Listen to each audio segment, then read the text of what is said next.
The Winter Between Us, a story of emotional distance and reconnection. There was nothing unusual about that morning. Claire stood by the kitchen window, watching steam rise from her coffee as snow fell soft and steady outside. Their backyard was wrapped in white, the trees stiff with frost, the kind of stillness that made you forget the world ever moved fast.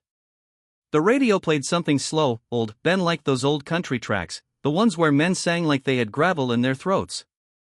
She looked at the clock. 7:18. Ben would be down in 2 minutes. He always came down at 7:20. Not 7:15. Not 7:30. A man of quiet routines. And like clockwork, she heard his boots on the stairs. Not fast. Not slow. Just predictable. "Morning," he said, grabbing a travel mug from the cabinet. "Morning," she replied. That was it. No kiss. No touch. Not even eye contact. He poured the coffee she'd already made for him, gave a small nod like a soldier acknowledging orders, and sat at the table, scrolling through his phone. Claire stood there for a second, holding her mug in both hands like it might warm more than just her skin. They used to laugh in the mornings. Used to bicker over the last donut or who forgot to buy milk. Used to stand in the kitchen half-dressed, stealing moments before the kids came charging down the hall. But life had a way of layering on kids, bills, work, stress, and somewhere in all that weight, their voices got quiet. Their touches got fewer. Their time together became something scheduled, not shared. Ben cleared his throat. "I'll be late tonight. Might need to swing by Mom's." Claire nodded. "Okay." There was something in her chest that wanted to ask, "Are you okay?" But she didn't. He wouldn't say. And if he did, it'd be something short and safe, "I'm fine. Just tired." He was always just tired lately. Claire looked back out the window. The snow had started to stick to the glass, blurring the edges of the world. Somewhere in the distance, a train horn echoed, low and lonely. 15 years married. And in that kitchen, with the scent of burnt toast and lukewarm coffee, she realized something hard. You don't need to scream to be in trouble. Sometimes silence does the job just fine. And that morning, the ordinary, frozen start of another long winter was where the thaw would have to begin. Somewhere. Somehow. 3 days after that quiet morning, Ben's father passed away. Heart failure, the doctor said. Quick. Peaceful. Ben got the call at work, and when he came through the door that evening, Claire knew something was wrong before he even spoke. He didn't cry. Not then. Not even at the funeral. He just stiffened. Like the grief settled into his bones and turned them to stone. They sat together in the front pew at St. Luke's, shoulder to shoulder but not touching. Claire reached for his hand once during the service, and he let her take it but didn't squeeze back. His fingers were cold, unmoving. Later, at the reception, while people sipped lukewarm coffee and shared casseroles, Claire watched Ben from across the room. He stood with his brother, nodding quietly as old family friends offered condolences. His expression didn't change. Not once. It was like watching a house after a fire. Still standing, but hollowed. That night, as snow drifted like ash against the windows, Claire tucked the kids in and returned to their bedroom. Ben was already in bed, on his side, facing away. She stood there for a moment, brushing her teeth, watching his back. The silence stretched long. "I'm sorry," she finally said. He didn't move. "I know you and your dad had your own kind of relationship. But I know this hurts." Still nothing. She crawled into bed beside him, careful not to disturb the mattress too much. The distance between them was only a few inches, but it felt like another country. "You can talk to me, Ben," she whispered. After a pause, he said low, flat, "There's nothing to say." That was it. Claire laid there, eyes open in the dark, listening to the wind press against the window panes. She remembered when this bed used to feel like a haven. A place to land after long days, to laugh under the covers, to whisper about dreams they hadn't chased yet. Now, it just felt cold. She wanted to wrap her arms around him, to pull him close and remind him that he wasn't alone in this. But she didn't. Some part of her was afraid he wouldn't lean back in. Because it wasn't just grief between them anymore. It was time. Time that had passed without enough love spoken out loud. Time that let tiny cracks grow into fault lines. And now, beneath the weight of loss, those lines were starting to shift. Quietly. But with tremors you could feel deep in your soul. The days after the funeral felt like walking through fog. You could see where you were going, but nothing looked clear anymore. Ben threw himself into work. Early mornings, late nights. Always some paperwork to finish, some invoice to review. Claire tried not to push. Everyone grieves in their own way, she reminded herself. But this didn't feel like grief, it felt like escape. On Tuesday night, she made his favorite dinner, chicken pot pie, heavy on the pepper, crust flaky and golden. The kids loved it. Claire poured a glass of wine, hoping it might help things soften between them. Ben walked through the door just as she was setting the table. "Hey," she said, with a small smile. "Hey," he replied, setting his keys down. His eyes flicked to the food, then to his phone. "I already grabbed something on the way." Claire blinked. I made this for you." "I didn't know," he said flatly, not looking up. "Didn't think it mattered." She stared at him. "Of course it matters." He shrugged. "It's fine. You and the kids eat." He turned and walked to the living room. The TV clicked on. A basketball game blared into the silence he left behind. Claire stood there for a long second, holding the wineglass in one hand, her other hand trembling just slightly. She didn't cry. She didn't yell. She just sat down with the kids and smiled like nothing was wrong. Later, when the house was quiet and the kids were in bed, she walked into the living room. Ben sat on the couch, remote in hand, scrolling past 1,000 channels and not really watching any of them. "We need to talk," she said, her voice steady but soft. He sighed, not looking at her. "About what?" "About this. Us. You're shutting me out." "I'm not shutting you out. I'm dealing with things. In my own way." Claire folded her arms. "You're not dealing, Ben. You're disappearing." He looked at her then, eyes tired, something raw behind them. "What do you want from me, Claire?" "Huh? I lost my dad. I'm tired. I'm just trying to keep it together." "And what about me?" she asked, her voice cracking. "You think I don't miss him too? You think I don't see you slipping further away every day?" They stared at each other, two people married 15 years, suddenly strangers in their own living room. "I don't know what you want," Ben said, barely above a whisper. "I want you to talk to me," she said. "Really talk. Like we used to." He said nothing. And when Claire went to bed that night, the side of the bed where he used to curl up close stayed cold. The distance between them had never been louder. And yet, neither one of them knew how to break the silence. It was just past midnight when Claire rolled over and reached for him out of instinct more than hope. But Ben wasn't there. The sheet on his side of the bed was untouched. Pillow still fluffed. No imprint. No warmth. Just that cold emptiness that had started creeping in like a draft beneath the door. She sat up, blinked at the ceiling fan spinning slow above her, then swung her legs over the side of the bed.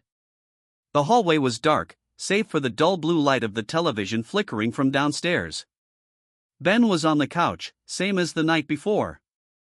One arm slung over his eyes, the other resting on his chest like he was holding in the weight of something that might break loose if he moved too fast. Claire didn't wake him. She just stood there, barefoot on the cold floor, watching the man she married turn into someone she couldn't quite reach anymore. In the early years, they used to fight with fire. Voices raised, feelings spilled out like boiling water. It hurt, but it was honest. It meant something still burned between them. Now it was quiet. And that kind of quiet, it could kill a marriage slowly. The next morning, they moved like ghosts in their own home. Breakfast was poured, coffee brewed. The kids laughed at some cartoon on the tablet, their noise the only real life in the house. Ben didn't mention the couch. Claire didn't mention the bed. They passed each other in the kitchen, brushing shoulders, neither one turning to look. Later that afternoon, Claire called her sister. She hadn't said much about what was going on, not really. But something cracked in her voice when she said, "I don't know who we are anymore." Her sister didn't rush to fix it. Just stayed quiet for a beat, then said, "Sometimes love doesn't die fast. It dies slow, when no one's looking. You've gotta decide if you're gonna let it." That night, Claire placed a folded blanket on the foot of the couch. Nothing dramatic. No speech. Just a small gesture. When Ben came in from the garage, he paused, looking at it. Their eyes met. Neither of them said a word. But for just a moment, something unspoken passed between them, faint, like the first crack of light before dawn. It wasn't forgiveness. It wasn't healing. It was just a pause in the drift. A hesitation in the leaving. And sometimes, that's where the way back begins. It started with a drawer. One of those stupid, everyday moments that shouldn't mean anything, but when there's tension already thick in the air, it only takes a spark. Ben was rifling through the kitchen drawer, muttering under his breath. Claire was at the sink, washing the same plate twice without realizing it. "Where the hell are the batteries?" he snapped, slamming the drawer shut. Claire flinched. "Try the laundry room." "I did try the laundry room. They're probably behind the detergent again." He exhaled hard through his nose, the way he always did when he didn't want to call her out but couldn't help resenting her anyway. Claire dried her hands. "Look, don't take that tone with me." "I'm not taking a tone," he muttered, already walking away. "You're pissed at me and you don't even know why." Ben turned around, eyes sharp. "No, Claire. I do know why. I've been walking on eggshells in this house for months. Every time I open my mouth, it's wrong. Every time I stay quiet, it's wrong. So you tell me, what the hell am I supposed to do?"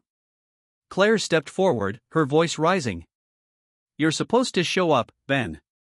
Not just exist in the same rooms as us. Not just hide behind your grief or your damn job. Don't tell me how to grieve. I'm telling you how to be a husband." His eyes narrowed. "That's rich. Coming from someone who gave up on us a long time ago." That one hit like a slap.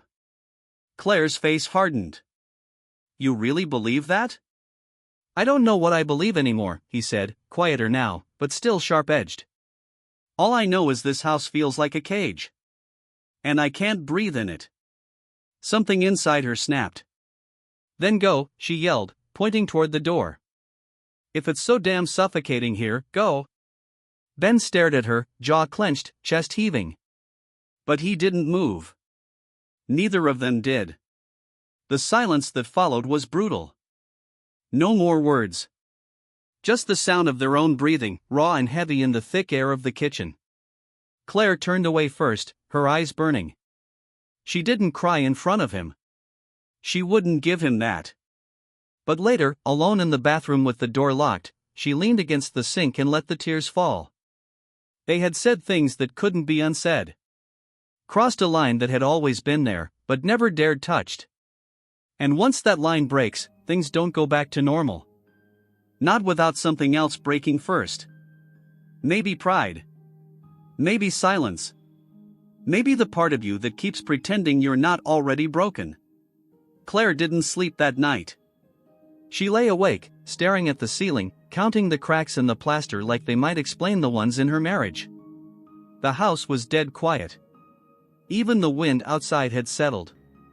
It was that deep, hollow kind of silence, the kind that makes you hear your own thoughts a little too clearly. Around 2 a.m., she got up. She padded down the hallway, past the kids' rooms, past the living room where Ben had once again claimed the couch like a man avoiding landmines. He was out cold, one arm flopped over the side, TV remote still in his hand. Claire watched him for a second. Not with anger. Not even sadness, really. Just exhaustion. The kind that settles in your bones and whispers you can't keep doing this. She went into the kitchen, sat down at the table, and pulled out a sheet of paper from the drawer where they kept the emergency takeout menus and half-dead pens. And she wrote. Not to yell. Not to accuse. Just to say the things she couldn't seem to say out loud anymore. Ben. I don't even know if I'll give you this. But I need to write it. I miss you. I miss the man who used to make me laugh until I snorted. Who used to pull me into his arms just because. Who used to tell me everything he was thinking, no matter how messy or weird or real it was. I know you're hurting. I know losing your dad pulled something loose inside you. But I'm hurting too, Ben. And I don't know how to carry both our pain alone. This house is full of silence. Not the comfortable kind. The heavy kind. The kind that says we've stopped trying. I don't want to stop trying. But I need to know if you still do.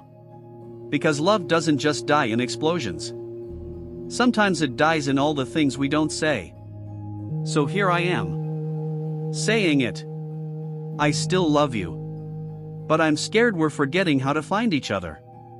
See? She folded it up and left it on the kitchen counter. Not for him to find. Not on purpose. Just because she didn't know what else to do.